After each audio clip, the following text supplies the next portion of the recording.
Le diagnostic d'une arthrose ne nécessite qu'une radiographie, et c'est ce qu'on appelle une radiographie standard. C'est important par contre de faire un bilan qui soit complet. On sait que pour toutes les articulations qui sont les articulations des membres inférieurs, il faut que les radiographies soient pratiquées en charge. Donc pour un genou, ça veut dire en pratique une radiographie de face en appui bipodal, c'est ce qu'on appelle un genou en extension, un profil qui est en fait un peu moins utile parce qu'on voit moins de choses pertinentes, un défilé fémoro-patellaire pour voir l'articulation entre la rotule et le condyle fémoral. En fait, on peut se contenter de 2 clichés à 30 ou à 60. Et puis surtout, celui qu'il ne faut pas oublier, c'est la radiographie qu'on appelle en chousse, comme un chousse au ski. C'est donc un cliché qui va passer en arrière du genou et qui permet de mieux voir le compartiment postérieur. Et il n'y a pas de radiographie du genou sans une radiographie du bassin, parce que vous savez qu'il y a des douleurs du genou qui peuvent être irradiées du bassin. Ça, c'est pour la gonarthrose. Et pour la coxarthrose, le bilan est encore plus simple. On fait une radiographie du bassin, de face, debout, et on fait ce qu'on appelle le faux profil de Lequen, qui est en fait le vrai profil de hanche, qui permet de voir toute la couverture antéro-externe et surtout postérieure de la hanche. Il n'est pas utile de répéter les radios, si ce n'est d'affoler le malade, parce que s'il a une aggravation radiographique et que lui ne va pas plus mal, il va du coup être un peu plus inquiet. On répète les radios uniquement en fonction de l'évolution clinique.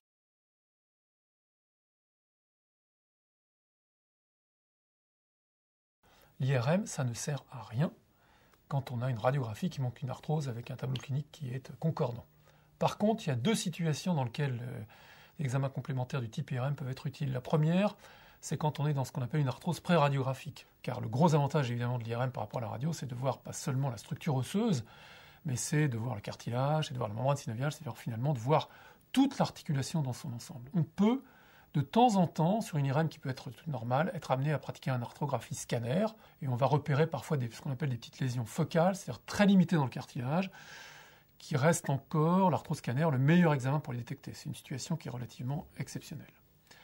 Et la deuxième grande situation dans laquelle l'IRM peut nous aider, c'est au contraire une arthrose qui est connue, dans laquelle il y a un changement du rythme des douleurs ou un événement qu'on ne comprend pas bien. Ça permet de détecter par exemple des petites fissures de l'os, des pré-nécros, ça permet de voir parfois qu'il y a des épanchements qui sont dans l'articulation et parfois dans des bourses qui sont autour de l'articulation. Et ça, l'IRM, il faut bien reconnaître, c'est l'examen roi pour voir l'ensemble des tissus de l'articulation. Outre l'intérêt diagnostique de l'IRM, on a appris beaucoup par l'IRM dans 2 domaines. Le premier, c'est la douleur. Et le deuxième point, c'est d'avoir un élément qui est prédictif de l'évolution. Ça a bien été montré dans de très nombreuses études. En gros, ce que nous dit l'IRM, c'est que plus l'atteinte compartimentale en dehors du cartilage, qu'on ne voit pas forcément mieux sur l'IRM, est importante, c'est-à-dire l'œdème osseux, l'atteinte du cartilage, l'atteinte du ménisque, mais aussi des petits remodelages de l'os en dessous, eh bien, ça prédit une évolution un peu plus rapide de l'arthrose, dont on verra les résultats sur la radiographie quelques années plus tard.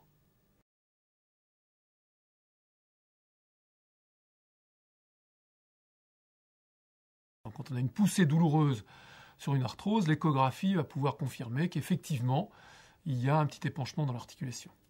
C'est le premier grand intérêt sur l'arthrose de la hanche et du genou. Le deuxième, c'est pouvoir guider les gestes de ponction. Et alors là, du coup, l'échographie est un apport absolument majeur, en particulier pour la hanche, parce que maintenant, on peut faire des ponctions et des infiltrations de la hanche sous échographie, donc on n'a plus besoin, enfin, entre des mains entraînées, d'emmener le malade à la radio, de faire le contrôle scopique, etc.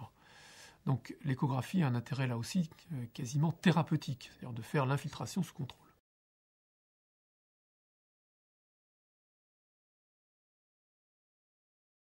Ce qu'on voudrait absolument, c'est voir le cartilage. La radio, on le devine, enfin on le voit par transparence, on voit une interligne. Ce qui serait encore mieux, c'est de voir qu'est-ce qui se passe dans le cartilage.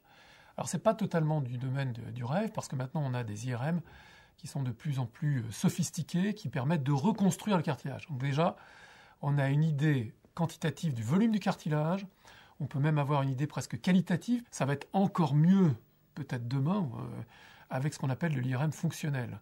L'IRM fonctionnel, en fait, ça joue sur le caractère très hydrophile du cartilage. Donc vous voyez qu'on arrive à quelque chose qui commence à être encore plus subtil, c'est-à-dire on va pouvoir le voir mieux en 3 dimensions, et on va peut-être pouvoir avoir une idée indirecte de son contenu lui-même, c'est-à-dire des molécules qui y sont résidentes. C'est absolument certain que l'IRM, c'est l'examen d'avenir.